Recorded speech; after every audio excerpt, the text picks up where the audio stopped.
මහපට ඇඟිල්ල විංජවීමේ හැකියාවක් තියෙනවා.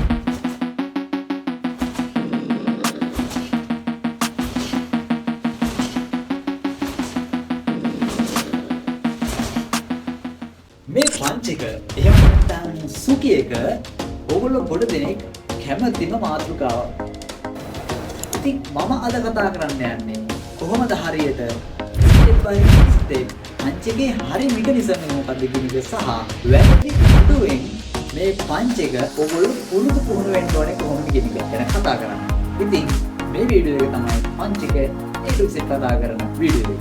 ආරාධනා කරනවා මේ වීඩියෝ එක ටිකටම රැඳිලා ඉන්න වීඩියෝ එක අවසානය වෙනතෙක් අපි යමු වීඩියෝ එකට.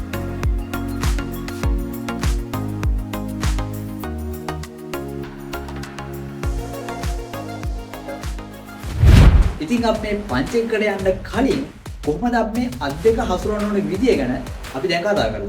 ඉතින් මුලින්ම මේ විදිහට අත් දෙක ඉස්සරහට තියලා මහපට ඇඟිලි දෙක හැර අනිත් ඇඟිලි හතර මේ විදිහට අපි නමා ගන්නවා. ඊට පස්සේ මේ මහපට ඇඟිලි දෙක අපිට නමා ගන්න පුළුවන්. අනිත් ඇඟිලි ටික උඩින් තියා ගන්න පුළුවන්. එතකොට මෙන්න මේ වගේ අපිට පංච් එකට අත් දෙක අපේ සූදානම් වෙනවා. ඉතින් මෙතනදී ඔයගොල්ලන්ට විශේෂයෙන් මම මේ විදිහට ඇඟිලි ටික නමා ගන්න කියලා කිව්වේ සමහරු මෙන්න මේ මහපට ඇඟිලි දෙක මේ විදිහට එළියට නිරාවරණය කරගෙන තියා ගන්නවා. එතකොට වෙන්නේ ඔයගොල්ලෝ පංච් එකකට යන වෙලාවකදී මේ ටාගට් පොසිෂන් එකේ වැදුනහම මෙන්න මේ මහපට ඇඟිල්ල තමයි ඉස්සෙල්ලා වදින්නේ. මහපට ඇඟිල්ල ඉන්ජවීමේ හැකියාවක් තියෙනවා. ඒ හින්දා මේ මහපට ඇඟිල්ල හරියටම නමා ගන්න කියලා කියන්නේ.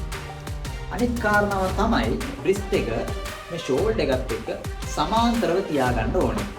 ඒකට හේතුව තමයි මේ රිස්ට් එක පහළට නැමිලා තිබුණොත් එහෙම මේ නකල් එකේ ටාගට් පොසිෂන් එක වැදුන ගමන් මේ රිස්ට් එක පහළට නැමීමක් සිදු වෙන්න පුළුවන්.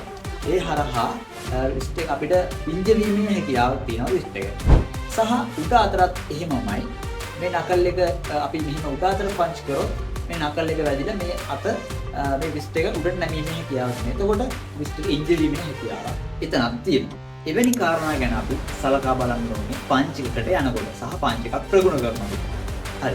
දැන් අපි පංච් එකට ලෑස්ති කරගත්ත මේ අත් දෙක අපි ගේනවා මෙන්න මේ ඉනට. දැන් මම ප්‍රථමයෙන්ම කරන්නේ මෙන්න මගේ එක අතක් මම ඉස්සරහට මේ විදිහට ගේනවා. ඉස්සරහට ගේනකොට මම ටාගට් පොසිෂන් එකට ලං වෙනකොට අත ඒ කියන්නේ හරි ටාගට් පොසිෂන් එකකින් මම ඉන්නනේ අපි පංච් එක ඇටැක් කරන ස්ථානය පොසිෂන් එක අපි ටාගට් පොසිෂන් එකට ලං වෙනකොට අත අංශයක 180ක් ඇඟ ඇතුළට රොටේට් කිරීමක් සිද්ධ කරනවා. අන්න ඒක තමයි පංච් එකක් ඇටැක් කරන තරලොම කියන්න පුළුවන්කම වේදය. මම කියන්නම් මේ ඉනේ තියෙන අත ඒ කියන්නේ ඇඟිලි ටික තියෙන්නේ උඩ අතට මේ ඉනේ තියෙන අත මෙහෙම ඉස්සරහට අරගෙන යනවා ටාගට් පොසිෂන් එක ළඟට. ටාගට් පොසිෂන් එක ලං වෙනකොටම අපි අංශයක 180ක් මේ අත ශරීරයේ තුලට රොටේට් කිරීමක් සිද්ධ කරනවා අංශයක 180. අංශ 180ක් රොටේට් කරන ගමන් ටාගට් පොසිෂන් එකේ අපි පංච් එක හිට් කරනවා. ඒක තමයි ප්‍රධානම පංච් එකක් ඇටැක් කරන ක්‍රමවේදය. එතකොට මම මේ අනිත් අතනුත් කරොත් එයාටින් මම මෙහෙම අපි ඉස්සරහට ගේනවා. ඉස්සරහට ගේනකොට ටාගට් පොසිෂන් එක ලං වෙනකොට මේ අත අංශක 180ක් ශරීරයේ ඇතුළට ඇඟ ඇතුළට රොටේට් කරලා ටාගට් පොසිෂන් එකේ වදිනවා. මම එයාලත් මෙහෙම රිලීස් කරනවා ඉන්නට. දැන් මම ඒක පොඩ්ඩක් ස්පීඩ් කරලා පෙන්නන්න.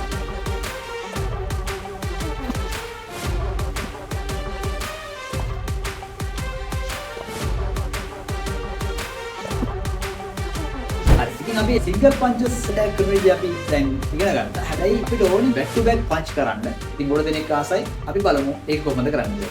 අර විදිහම තමයි අපේ ක්‍රමවේදය වෙනසක් වෙන්නේ නැහැ. මම මේ එක අතක් අංශක 180ක් ඇඟ ඇතුළට රොටේට් කරලා මම ටාගට් පොසිෂන් එකට අරගෙන එනවා. අපි දැන් බෑක් ටු බෑක් තමයි අපි ගහන්න යන්නේ. ඉනේ තියෙන අත ඉස්සරහට එනකොට මේ ඉස්සරහා තියෙන අත ඉනට එන්න ඕනේනේ.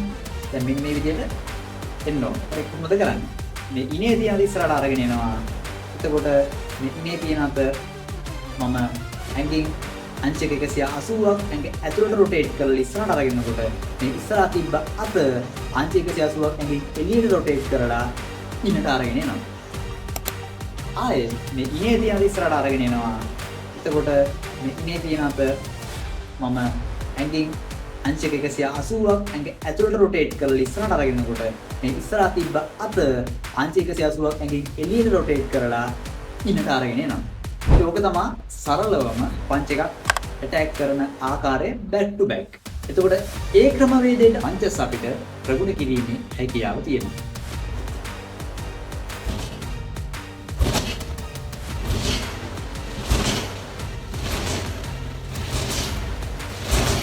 ඉතින් මම තව දෙයක් මතක් කරන්න ඕනේ. ඔයගොල්ලෝ පංච් එක ඇටැක් කරනකොට ඔයගොල්ලෝ මේ හිප් එකත් පාවිච්චි කරන්න. ඒ කියන්නේ මේ ප්‍රදේශෙ මම හිප් රොටේෂන් ගැන මම වෙන වීඩියෝ එකක් අරන් ඉන්න channel එක හරහා මම දැනට ඔයගොල්ලන්ට කියන්න මේ හිප් එක ඔයගොල්ලෝ පංච් එකක් ඇටැක් කරන වෙලාවට මේ හිප් එකෙන් ඔයගොල්ලෝ පවර් එක ජෙනරේට් කරගන්න ඔයගොල්ලන්ගේ අත් දෙක. එතකොට ඔයගොල්ලන්ට වැඩි ස්පීඩ් එකකින් වැඩි පවර් එකකින් ඔයගොල්ලන්ට පංච් එක පුරුදු පුහුණු වෙන්න හැකියාව ලැබෙනවා. ඉතින් ඔයගොල්ලෝ ට්‍රේන් කරන්න ඕනේ. ට්‍රේන් කරොත් තමයි ඔයගොල්ලන්ට මේකේ ප්‍රතිඵලයක් ගන්න පුළුවන් වෙන්නේ. වීඩියෝ එක බලනවා වගේම ඔයගොල්ලෝ මේක ප්‍රැක්ටිකලි පුරුදු පුහුණු වෙලා බලන්න. එතකොට තමයි මේකේ සාර්ථක ප්‍රතිඵල ලබා ගන්න ඔයගොල්ලන්ට හැකියාව ලැබෙන්නේ. මේ පංචස් වල එහෙම නැත්නම් සුකි වල කොටස් කිහිපයක් තියෙනවා. ඉතින් මම අද ඔයගොල්ලන්ට කියලා දුන්නේ පංච් එකක් හරියට කොහොමද ඇටැක් කරන්නේ, බැක් ටු බැක් කොහොමද ඇටැක් කරන්නේ සහ පංච් එකෙන් අපිට දීර්ඝකාලීන ආබාධ වලින් තොරව කොහොමද හරියට පංච් එකක් ඇටැක් කරන්නේ කියන එක තමයි මම අද ඔයගොල්ලන්ට A to Z කියලා දුන්නේ. පංච් එකක් තව කොටස් කිහිපයකට තියෙනවා. මේ පංචස් තියෙනවා කිසාමි සුකි, ගයාවු සුකි, ඔයි සුකි කියලා තව ගොඩාක් සුකි වර්ග තියෙනවා. ඉතින් මේ හැම දෙයත් එක්කම ඔයගොල්ලන්ට ඉස්සරහටම පංචස් ගැන තව සවිස්තරාත්මක වීඩියෝ එකක් කරන් ඉන්න මම බලාපොරොත්තු වෙනවා. ශශිකේත සිංහ YouTube channel එකත් එක්ක subscribe කරලා එකතු වුණොත් තමයි ඔයගොල්ලන්ට දිගටම මේ වගේ වීඩියෝස් බලන්න හැකියාව ලැබෙන්නේ.